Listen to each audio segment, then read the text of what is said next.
Pac-Man Mega Tunnel Battle, Chomp Champs is a battle royale game, contrary to any expectations its name may give.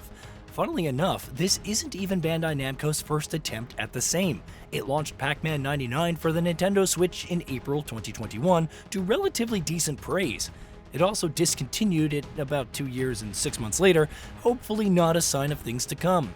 Then again, Chomp Champs may have a built-in shelf life because it was first released for Google Stadia as Pac-Man Mega Tunnel Battle in November of 2020.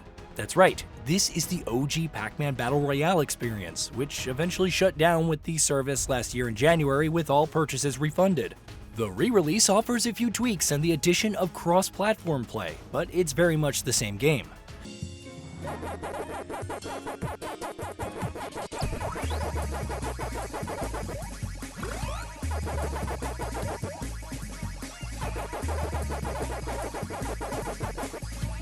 At its core, Pac-Man Mega Tunnel Battle Chomp Champs features the same arcade gameplay that made the Pac-Man so iconic. You have a maze with multiple routes covered in dots to consume and add to your score.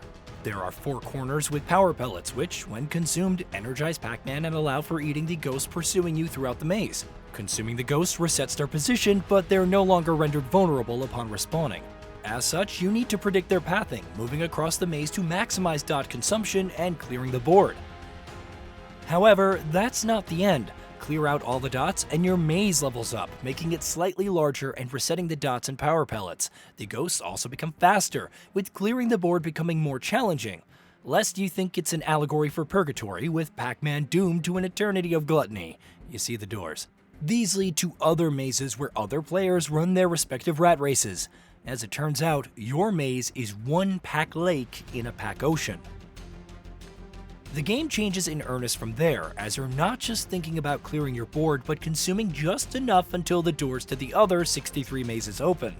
When energized, it's possible to consume other Pac-Man for a lot of points, but breaching their mazes and gobbling up their Power Pellets, farming their ghosts, and garnering any power-ups you can before departing is also a legitimate strat, though the doors have timers to keep in mind. Theoretically, nothing stops you from remaining within your maze and taking out any intruders while steadily leveling it up. Chomp Champs doles out missions to encourage invasions, like consuming 3 ghosts in another player's maze who are using a power-up within them. These provide a decent enough incentive, though I've found, at least on lower ranks and unranked mode, that you could do well enough without completing the missions. You might miss out on extra lives as a potential bonus reward, but considering it's a pickup and earned with enough points, it doesn't seem like that much of a loss. The power-ups range from stunning other players and ghosts for several seconds to increasing your speed and gaining a shield that repels ghosts. Alternatively, you have items that empower the ghosts, making them faster or attracting them to you. The former is great for trolling another player in their maze, while the latter cuts down on some of the work with chasing down ghosts while energized, but it's a double-edged sword when they're not vulnerable.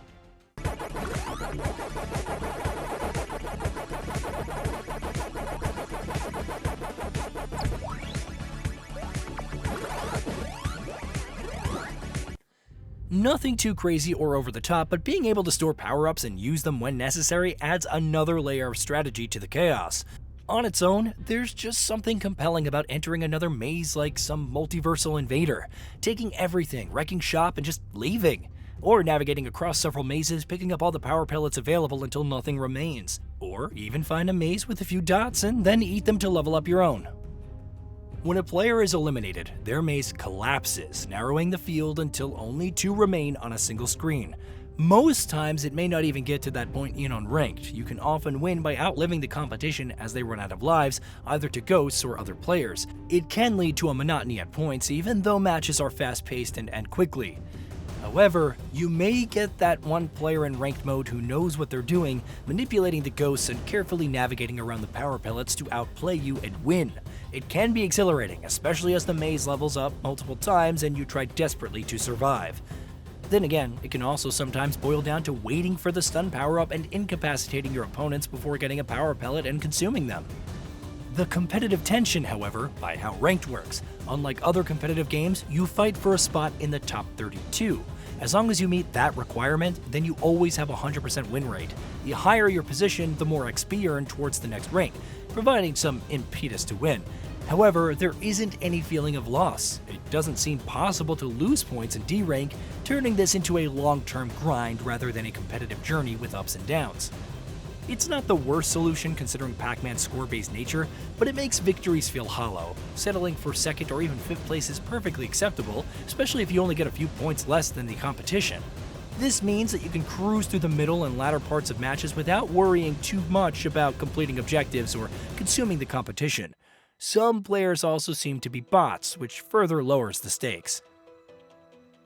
Pac-Man Mega Tunnel Battle Chomp Champs only offers unranked, ranked, and training modes. It doesn't have a dedicated single-player mode or even the option to play classic Pac-Man without the Battle Royale mechanics offline. As much as I did like, not love, the online modes, there isn't much impetus to partake in ranked unless you care about the leaderboards, as it doesn't seem to offer any exclusive cosmetics or rewards. You gain tokens that can be spent on cosmetics with a nice bit of choice available, from hats and sunglasses to entire outfits. I particularly liked the maze themes, turning your home maze into a game of Galaga, or embracing different seasons, though some more options would be great. The outfits are decent, though some like the fox can be clipped through by Pac-Man in the main menu. I like the visual presentation, the stages are full of detail and effects, and the performance is solid throughout. However, the Fall Guys-inspired main menu desperately needs some life. They come across as too static and lifeless, right down to the text describing different cosmetics. Music can also get repetitive as it attempts to fit the iconic Pac-Man hook into some forgettable techno. There are some bugs, like the ghosts in an invaded maze suddenly going invisible and my character dying out of nowhere. It's a relatively stable experience, though sticking to your region or somewhere close is advised to avoid sluggish controls caused by latency. Pac-Man Mega Tunnel Battle Chomp Champs gameplay is solid and differs enough from Pac-Man 99 to provide some fun. However, the overall package leaves much to be desired, especially with the low-rent UI, the sparse content, the lackluster ranked experience, and the questionable shelf life. Maybe Bandai Namco could build on it further and innovate on its admittedly interesting concept. For now, it's a fun short-term distraction, and little else.